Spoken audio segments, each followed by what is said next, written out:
Welcome, everyone, to the All Out Coach podcast. My name is Tim Mikhailishvili. I'm your host, also CEO and co-founder of Amadev Pharma, a performance analytics and organizational change agency for life sciences that uses a sports and science formula to help medical organizations describe their impact directly on the business, on the healthcare community, and patients as well. As you know, on this show at All Out Coach, we celebrate both sportsmanship and scientific thinking in order to help extend our boundaries of our roles or our responsibilities in life, and also transcend the differences that we have among each other. Today, I'm absolutely excited about having a 5-time Olympic champion, Gary Hall Jr., join us, patient advocate, health consultant. He's going to talk to us about his experiences as both a performer, as a champion, as a leader in health and health tech innovation, as a type 1 diabetes patient advocate, success story, and an inspiration to millions worldwide. A little bit about him. So he has won 10 Olympic medals in swimming, 5 gold medals, and he has utilized a lot of his experiences to become a board member in healthcare, a patient advocate, keynote speaker. He's delivered 80 keynote presentations internationally, including at the Vatican, where he hosted a Cellular Horizons conference on stem cell therapy. He's testified 3 times before the Senate subcommittees on healthcare-related issues. First ever recipient of the USA Swimming's Humanitarian Award as well. He continues to be on the board of the National Youth Sports Health and Safety Institute at Sanford Health, which is the largest rural healthcare center in the United States, where he's also on the board of the World Clinic there. And while competing, Gary also co-founded the Race Club with his father, which is an elite swimming academy that has created many Olympic champions. And also he operates Sea Monkey Swimming, which is a successful learn-to-swim school in West Los Angeles. He's originally from Phoenix, Arizona. And I'm so glad that he's here on the All Out Coach podcast. Gary, what an honor and a dream, really, to speak to you, because I remember those moments and your stance as you won the gold medals with 2 hands up and your smile. I remember you as a showman as well. Really glad to speak to you today and learn from you. Thank you, Tim. Thanks for having me on. It's my pleasure and an honor. You come from a family of champions, swimmers. I want to ask you about when you first learned to thrive in competition and celebrate being a competitor. It was a lightning bolt moment. I was about 14 years old, and I was at a rinky-dink swim meet in Glendale, Arizona. It was a cold and rainy day. I did not want to be there. At the time, I was a terrible swimmer. And coach put me in a lot of different events, just like everybody else. And it was the 200 freestyle. And dove in, started swimming. And if he had stopped me after the first lap and asked me, "Are you giving it 100%?" I would have said, "Yes, coach, I'm giving it 100%. But by the 3rd lap, I saw a guy that was about a body length ahead of me cross the pool, 5 lanes over, and something happened. Something hit me, something changed in an instant. And I said to myself, I'm going to beat that guy. And if I had said that I was giving 100%, I then found the 110%, the proverbial 110%, an overdrive that I didn't know existed. And I started reeling him in, and it came down to a really close race, stroke for stroke. And I out-touched him by the smallest margin at the wall. And it was for 67th place. I mean, this was, nobody else was paying attention to this race except for the other kid and I. We were, battling it out, and I got it. And that was the moment I understood what competition was, and that I loved it. And so It was always that. It was, for me, I didn't care what the times were, no matter how fast I got. It was always about the race. Mm-hmm. And how did your personal approach to competition impact your performance and your talent over time as you became a better swimmer? It's hard work. There's no getting around that. You mentioned in the intro, I come from a swimming family. My father was competed and medaled in 3 Olympic Games. 1968, he won a silver medal. 1972, the Munich Games, he won a silver medal. And in Montreal, he won a bronze medal. He was the U.S. flag bearer for Team USA in the 1976 Olympic Games. Voted by the captains of each of the sports competing in the Olympic Games. The only other swimmer that's ever done that is Michael Phelps. And he was World Swimmer of the Year twice. He was a phenomenally talented swimmer, known for his work ethic. And from an early age to the end of my swimming career, I was always compared to him. I have junior. Yeah, large shoes to fill. Yeah, he was senior, and I had to work for it, and he knew that when he put me in swimming. I'm one of 6 kids. We all swam, and he wanted us to learn how to work, and knew that swimming instilled those skills, and so that was it. It didn't matter what the times were. In order to get the success in the sport, I had to show up, at 5:30 or be in the water at 5:30 a.m., which meant waking up at 4:30 a.m. to ride my bike to swim practice through high school, every day, every single day. And so there's no getting around that. I don't care how talented you are. I don't care if the apple falls far from the tree, whatever the expressions are on that. Right. And I always really despised, he's just talented. His father was a successful swimmer. Because it really does come down to hard work. Gary, so I read interviews about you in which a lot of people criticized you throughout the 3 times that you competed in the Olympics. In 1996, they said that you were immature, too young. In 2000, in Sydney Games in Australia, they said that you were unhealthy. You had type 1 diabetes. And in 2004 in Athens, by that time, they criticized you because you were too old. Yet you defied all those odds. Why do you think that you were able to be so resilient and beat those odds and become a champion? Yeah, I think naturally am defiant. And Winston Churchill, I believe the quote is attributed to, in defeat, defiance, right? And so that came naturally to me. I wanted to defy doubters. I wanted to. There was almost as much more joy in defying doubters than being the best. That was a huge part of it for me, a driving, motivating factor. And so, there were anybody that is successful has had plenty of setbacks. And when I was too immature, I was criticized for being a lazy sprinter in 1996. But I mentioned 5:30 a.m. practices. I was swimming 20,000 meters a day.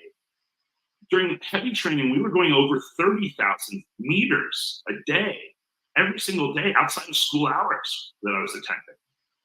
That is an incredible workload that nobody matches today. Nobody does that type of yardage anymore. So, first of all, the accusations and the reputation was never accurate. That I was lazy or immature. I enjoyed life and would enjoy messing around or cracking jokes along the way, getting through, in the trenches, getting through that workload that the sport demands. And because of maybe, the fact that I was, irreverent in my approach, or that I just didn't appear to be taking this seriously, I was taking it very seriously. So there was never any truth to it, which brought even more joy in defying those critics that were saying things like that. NBC at the top of the list. In 2000, I was diagnosed with diabetes a year and a half out from those games, and the odds were against me. That part was true. I became the first person with type 1 diabetes to compete and medal in the Olympic Games. And when I was diagnosed, I had 2 doctors tell me that it was impossible to do. Those words, it's impossible. You need to give up this dream. You need to worry about maintaining kidney health and not having your legs amputated and going blind. That's sort of the message that I received after the diagnosis. And so that was defying this. And it was, a lot of hard work to be resilient in a situation like that, because I was not a doctor. I had no formal training. I didn't know what the difference was between type 1 diabetes and type 2 diabetes. I didn't know what diabetes was. There was no family history of it. So I wasn't in a position to say, no, you're wrong, this can be done. I just had to go out and figure out a way. And that way that I figured out is now being taught in medical school. And there are so many other people, I don't want to single-handedly take credit for any of this. There's so many other great role models and examples that created new boundaries of what is possible. Yeah. And reset the standards of what it was believed to be possible, and it just wasn't right. And so there was a lot of satisfaction in defining that, because along with this disease comes discrimination, where you've got coaches that have a kid on the team with type 1 diabetes, and they start hearing about low blood sugar episodes, passing out and coma and seizures and type of stuff, and they view it as a liability, and the kid politely gets benched, or sidelined, or and so overcoming that and breaking through in that way, and inspiring kids as to what they believe was possible for themselves. So much satisfaction, but again, in defiance of what was thought to be possible by the medical professionals at that time, and so that's that doubt it was warranted in 2000. I'll let that one slide a little bit more than that immaturity thing from 1996, and then in 2004, I became the oldest person to win an individual gold medal at the Olympic Games in swimming. And so, I wasn't old, 29, almost 30. Right. And, I felt like there was still more to give. I wasn't washed up at that point. So, yeah, again, kind of setting. And now, a friend and teammate of mine, Anthony Irvin, he was, 34, almost 35 when he won in Rio. So these boundaries keep getting pushed, and there's so many great role models and people that defied the odds and pushed that boundary just a little bit further. Thanks for taking us through those 3 Olympics. But you mentioned a little bit about other people also defying odds. Who were some of those people that inspired you throughout that journey, that transformation? Because many people, I think, don't know the fact that you actually were the first Olympic champion with type 1 diabetes. Amidst your celebration and your love of swimming, of the sport, which all of us saw, Yeah. So, yeah, where did you find that inspiration? Well, the download after diagnosis of understanding what diabetes was and what entailed proper control. It's so difficult to achieve. Especially for extended periods of time. So you may have an easy day here or there in diabetes management, but even if you do everything right, there's going to be flare-ups and highs and lows that are a roller coaster ride that is just difficult at every level, psychologically and physically. Obtaining this deeper understanding of diabetes management, that this was an impossible task 20 years ago, prior to my diagnosis. That there, to test blood sugar, people were peeing on a test strip, and you were getting a very inaccurate reading of what it was at that one moment, and you didn't know if it was rising or dropping. People were boiling syringes. to inject insulin up until not that long ago. Shockingly, not that long ago. And so I understood that all of a sudden we had blood glucose meters, not a continuous blood glucose meter. Oh my, what a game changer that was. I wish that I had had that at the time.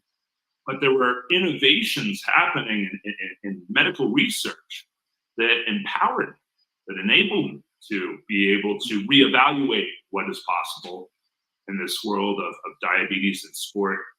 And so I was curious because I also had a hope for a cure for this disease too. Like, maybe we can figure this out. Mm-hmm. And so I immediately threw myself in to diabetes research, Mm-hmm. meeting with people that were dedicating their lives to their pursuit as much as I was dedicating my life to swimming. Okay, even as an athlete, right? As an active athlete, you're talking about before you even became the patient health advocate, which we'll talk about later. Before the success of the Olympic Games. Wow. Yeah, immediately. So 3 months, even before I had qualified for the Olympic Games, nobody knew if I could do it or not. Right. I went to my very first JDRF event in Washington, D.C. It was the very first children's congress where we congregated kids from all over the United States to meet with their representatives on Capitol Hill. I was part of that 3 months after my diagnosis, when I was under the assumption that my swimming career was over. Right. And so this is, something that I started meeting at these events and stuff, the researchers, the scientists, the people that were dedicated to the companies that were making better drugs, better means to manage the disease. And this was inspiring to me. Obviously, I had so much to gain from it. Not because at the time I knew that I could go, if I utilized these things, I could get back and be the best swimmer in the world. No, I was just trying to, at that point, I was very interested because I didn't want to lose my vision. I didn't want to lose a lower limb. I didn't want to lose certain. Yeah, you were young.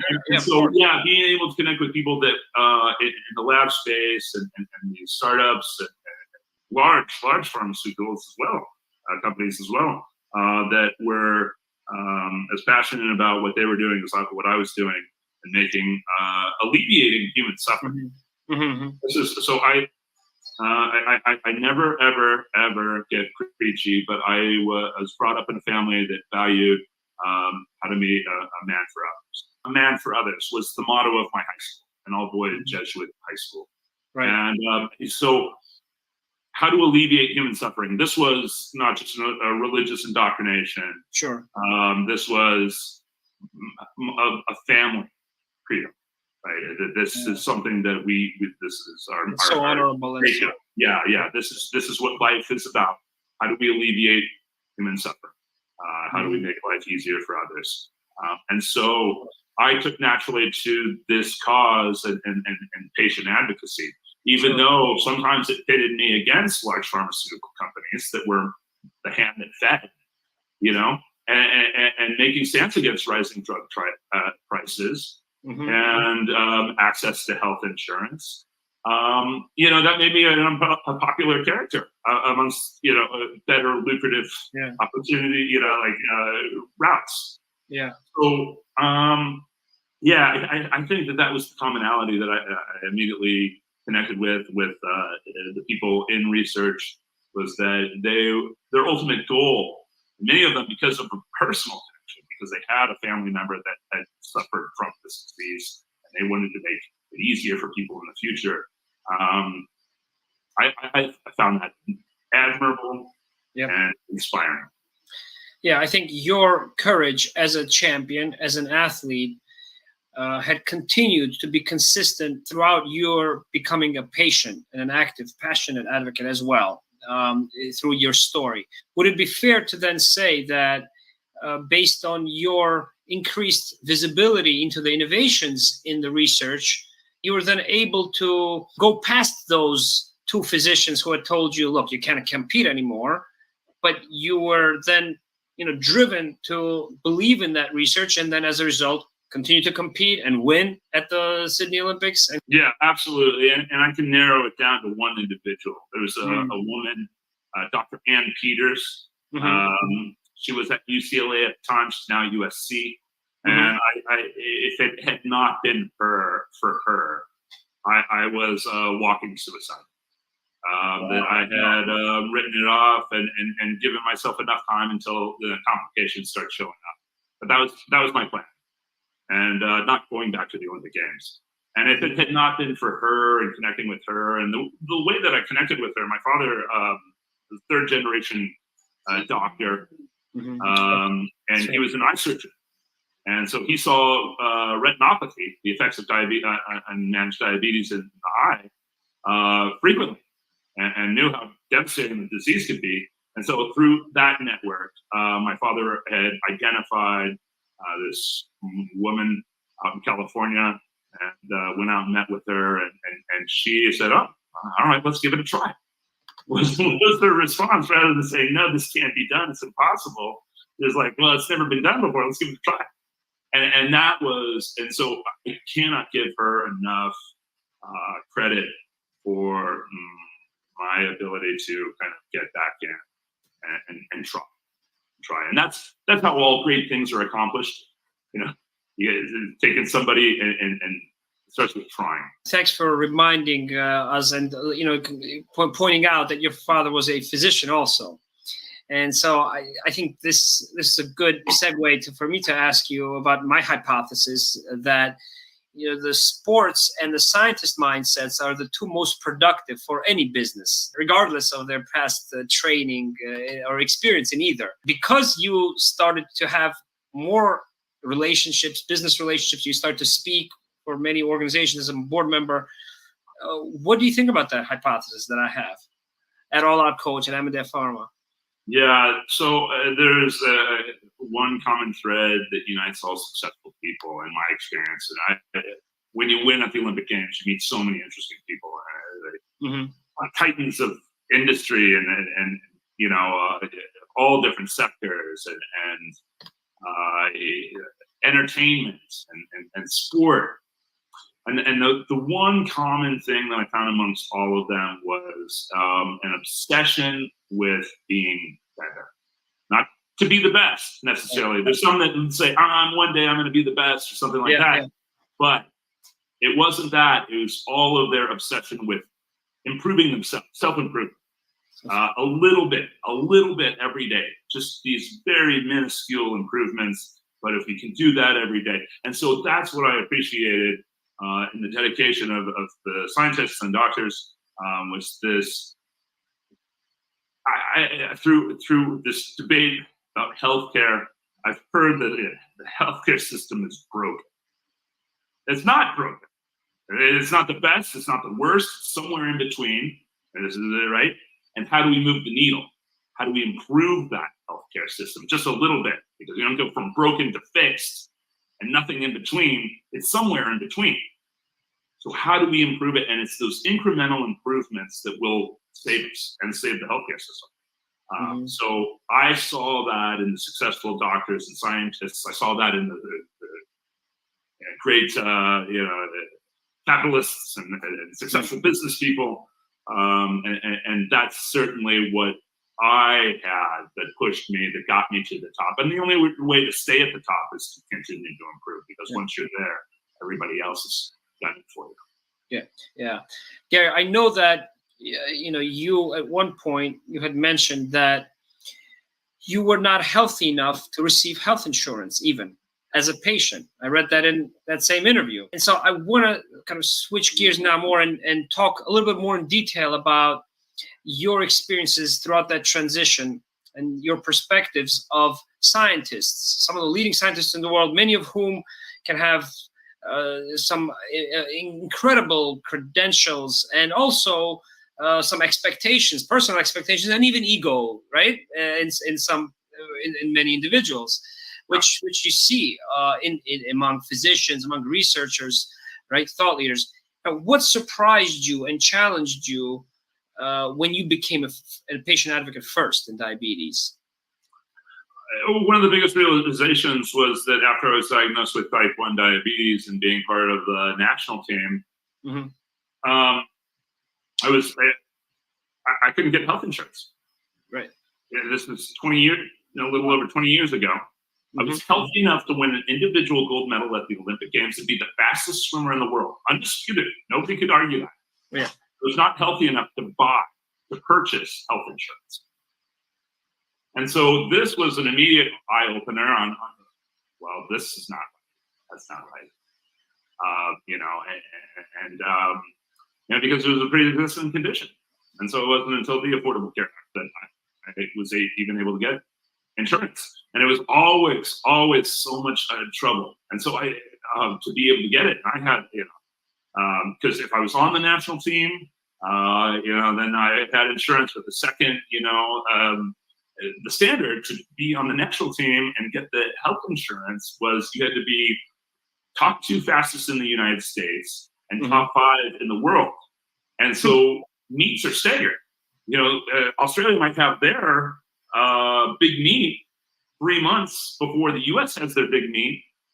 And if you were bumped outside of the top 5 fastest times in the world that year, the day it happened, they would drop my insurance. It was the first thing that they would do. And we get a letter, not even knowing what the results were from the meet that was happening across the other side of the world. Wow. And so but probably the more inspiration to probably perform even better in order to. It demented in a demented way. Yeah, in a kind of a dark way, right? Yeah. But yeah, it definitely was a consideration because I couldn't afford health insurance at the time. People think, you're one of the best athletes in the world that you make money, but I was living on $1,200 a month was my stipend from USA Swimming through all of the Olympics. And so, health insurance mattered for a person with type 1 diabetes. Can I ask, how disciplined were you as a patient in order to, avoid any complications or keep everything under control? Were you as disciplined as an athlete, as a patient? Yeah, obsessive. You were? Yeah. You have to. Yeah. And especially with the tools that I had at the time, finger sticks, right? Drawing blood, putting it into a test strip. It cost $1 or $2 per strip at the time. And testing your blood sugar and getting an accurate reading and having to do that 20 times a day to be able to get the trends that a continuous glucose monitor does for you now. It was not easy.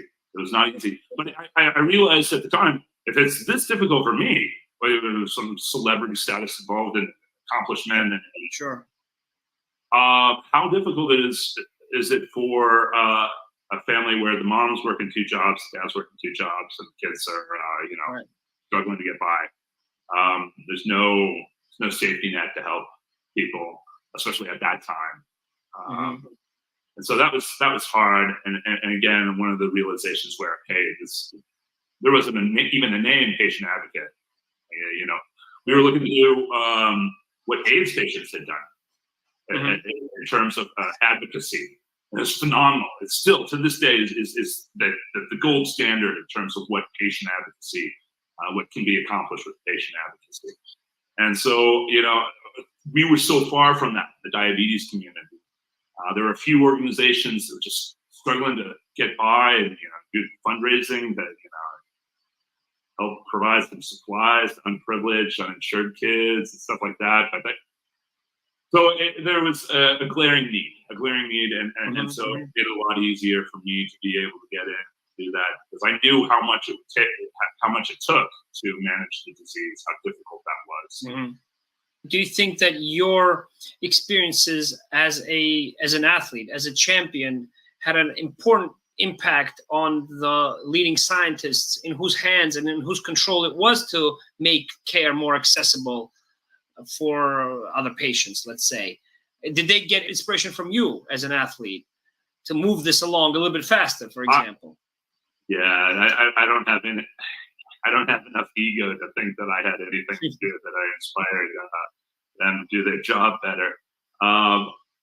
To be honest, winning gold medals at the Olympic Games for me was a really humbling experience. So I think that this was the direction that they were headed in, that, with or without me, that they would have been pursuing.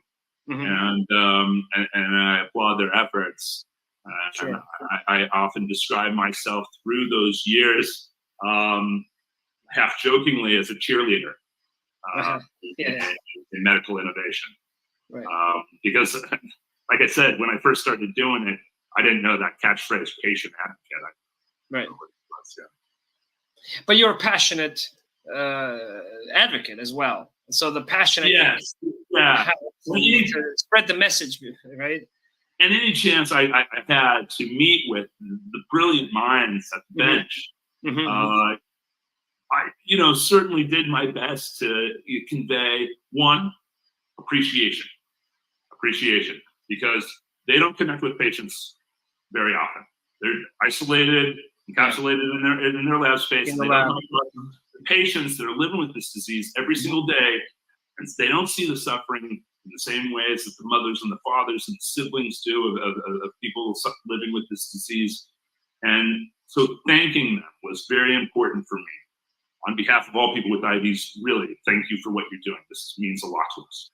And two, obviously saying what you're doing is really important. Hurry up. Not so much hurry up, but what you're doing is really important. And I don't know if there was some motivation or encouragement in that. So it's obvious that you've also learned a lot from the leading scientists throughout the 25 years or more that you've been a patient advocate. You alluded a little bit to some of those very sensitive issues of drug prices and issues on which you've stood very firmly as a patient, as an advocate, as a citizen, as a United States citizen. What did you observe over the last few years in making those decisions that are more universal, that can make improving healthcare quality more accessible to other patients? Was there a particular trend that you observed as a patient advocate, dealing with the very different stakeholders? Is there improvement that you're seeing? Or what are some of the challenges still? Yeah, so the first thing, one of the first things you have to be prepared for when you make a stand is that you're going to be hated for. That you will, that comes with a cost, a very steep cost of making a stand. Doing what's right comes at a tremendous cost. And so speaking up against outrageous price hikes in tandem, 3 different companies that produce insulin across the world for decades, lockstep. Speaking out against it, they sponsor everything. They sponsored me. This was the hand that fed that I referred to earlier. Making a stand against that and saying, hey, this is not right. This is a drug that's been around for 100 years. No altered formula or anything like that. All the tricks, how they are able to prolong the patents, and it was wrong. It was wrong. There was a lot of bad things happening, and there were good people in the mix with these companies. This isn't blanket criticism against all people that are in that space, but that was really, really hard, and it came with consequences. Speaking out against that, and I was, not popular,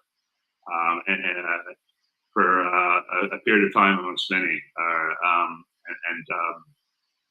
but I felt in my heart that this was what was needed. That somebody needed to be speaking out against this. Sure. That people were dying. That exploiting the sick is wrong, morally wrong, and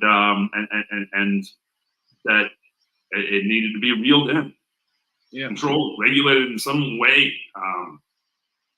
And so that was difficult. And so you're going to come, no matter who you are, where you're coming from, you're going to come across an opportunity to do the right thing that is not the easy thing. And just know that it comes with consequences. But I think in time, one day, we can look back at the section saying, yeah, I was right. I was on the good side of the fight on that one. As you know, I'm a healthcare professional, pharmacology background, medical education. I've spent 18 years in the pharma industry. But one of the reasons why I got into the industry was to bring safer products, to patients.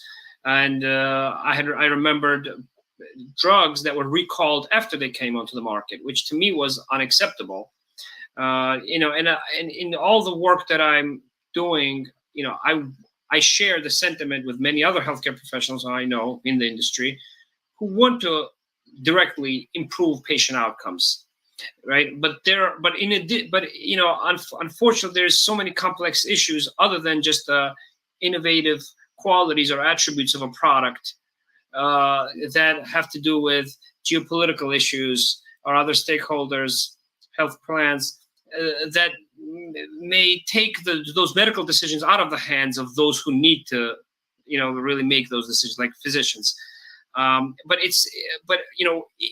lately, I'm certainly moved by patient advocates such as you and movement within the industry to allow patients to take health within their own hands and to connect also the health of our environment to to us as well, because the health of our world, of our our universe ultimately impacts our own individual health. And those people who work in the industry, I think, are also not only healthcare professionals, but they're patients also. Their family members are patients, and sometimes they forget that, including those who I think create the policies and have those decisions in their control. So I think your comments there are just so incredibly important and critical because they provide balance.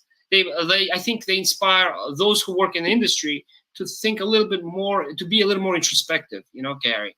And that's what I think you're reminding all of us. Yeah, thank you for pointing that out. You mentioned in the intro, I proudly sit on a board of Sanford Health Research and clinics. Mm-hmm. And my getting there, most people make it onto a board through incredible accomplishment or huge contribution, financial contribution. I didn't do any of that. So the reason why I was placed on the board at Sanford Health Research and World Clinic was because of patient advocacy work. It was patient advocacy. And so what I brought, my expectations for that board was keeping in mind the patient perspective. And how wonderful, this would be an outstanding starting point. We talk about just diversifying boards. How about putting some patient on a board? You never hear about that. And so Sanford Health has been exceptional in all my travels and all the companies that I've come across. And that they have the patient voice represented in the executive suite. And that's fantastic and shockingly rare. I worked with 2 of the 3 largest insulin companies and met hundreds and hundreds of staff from each of them. I only met one amongst the 2 that wasn't a drug rep that had type 1 diabetes. These are the largest insulin companies in the world. And he was near the C-suite, but he wasn't on the board or trustees or anything like that. Yeah. I only met one person out of hundreds and hundreds of employees in the largest insulin companies in the world that had diabetes. And that was sad to me. That was really upsetting to me, because the patient should be part of the conversation in healthcare. Yeah. And that just has not been the case, not often enough. What are some of the innovations in type 1 diabetes research that you're most excited about now that listeners, patients should know about? I wrote my first handwritten letter to a congressman in 1999 about stem cell research, and have been following closely and advocating on behalf of it closely ever since. And there were so many challenges through the years on so many different fronts in that effort. But there's a company right now, iTolerance, out of Miami, that is creating a large supply, infinite supply of beta cells and figuring out how to encapsulate them in a way that we can implant them and there's no autoimmune rejection issues. And so for me, this is what I'm most excited about in diabetes research at the moment. I would like to stop for a moment and applaud that all those that were involved in the continuous glucose monitoring device.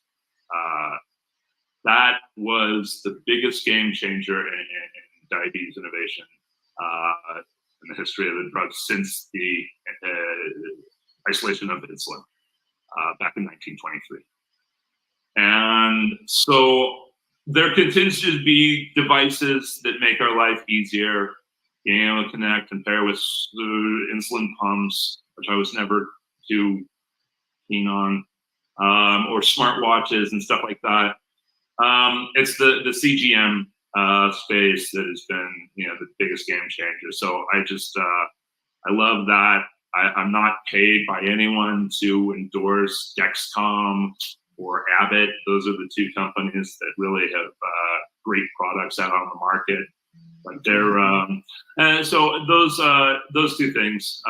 What Tolerance out of Miami is doing, and what's that company out of Miami? Just so that everyone hears. Yeah, Tolerance, letter I with tolerance after it. And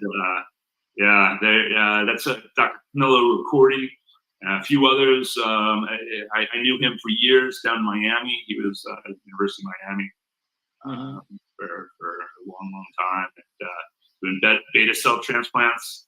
But the problem was the rejection stuff, and the rejection drugs were the complications of that. Taking that over an extended period of time, giving a 6-year-old that has developed type 1 diabetes these rejection drugs, anti-rejection drugs,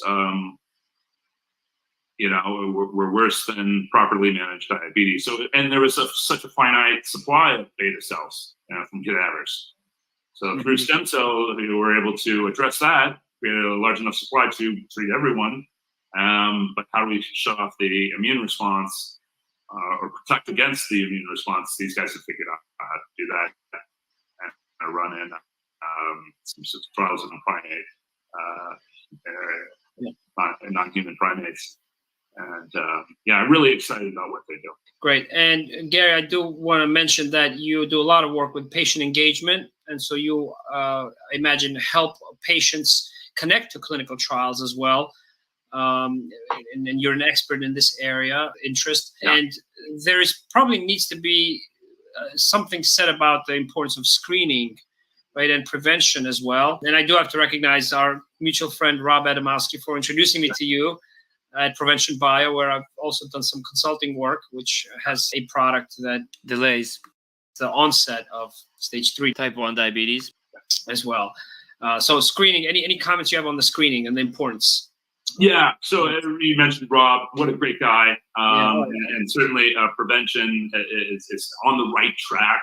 And first to break through this barrier, right, and into a new space. And so what they've done and what's now being followed up, Sanford Health is involved in a pledge study, a screening program across, again, this is the largest rural healthcare system. So they're in 26 states currently.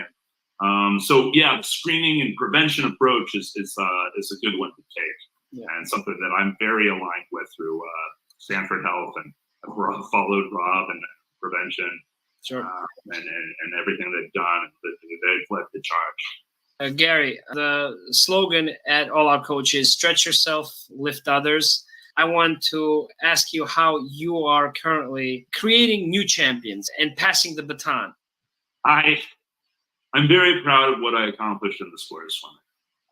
I'm very humble about what I accomplished in the sport of swimming, both. And I think that some of the training approaches that I was part of a very small group that we initiated has changed the way people train in swimming. And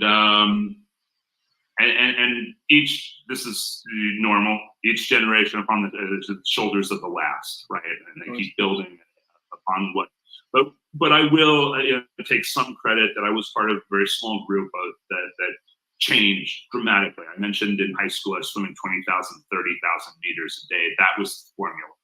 Mm-hmm. And so the concept of sprint training, you were called lazy if you thought that was better.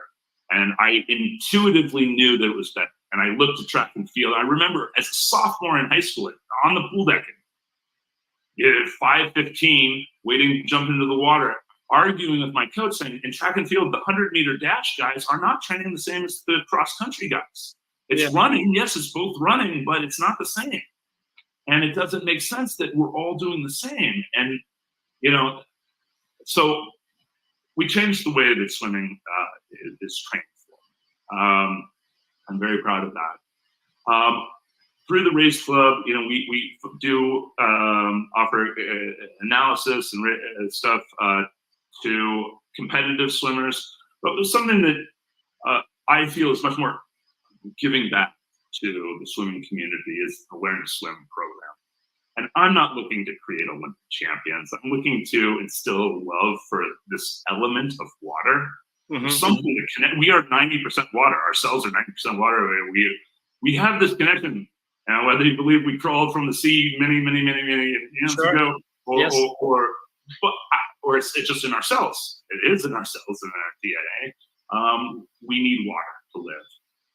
And so I love water, not because I need it to live, but because I feel this spiritual connection to it almost. And being able to share that love and passion with a little kid, I'm talking 2 to 5 year old kids here. Wow. Yeah. I get in the water with them. I don't have to do this as a career. Sure. But displacing fear with confidence in kids is the most rewarding thing I've done, including winning gold medals at the Olympic Games. And because we do have a natural fear of water, the same way we recoil when we see a snake or a spider. It doesn't matter if it's a poisonous snake or we don't know. We still step back when we see a big spider or a snake. We have that same caution type of moment inherently, dating back from caveman days. There's survival instincts, right? And so that fear of water is much stronger in some kids than in others. But being able to work with them, have them overcome that, and have that light bulb aha moment. It's like the first time you can ride a bike by yourself without the training wheels, and the eyes get this big, and they're just like, I can do it. That is just a magical moment. And so that's the other thing that I'm working on, and that's giving back to the sport. Thank you, Gary, very much. I think you personify a winning formula between sports and science. I'm a huge fan of the Olympics since I was probably age of 9 or 10, and I associate championship and swimming with that smile and those two arms that you had raised, as winning. And I wish you to continue to pass on that winning philosophy with all of us. And I look forward to your keynote speech at the upcoming Medical Affairs Innovation Olympics on September 18th as well. Thank you, Gary, for sharing some lessons here today. Thank you, Tim. Thank you. And looking forward to our next get together. Yeah, absolutely.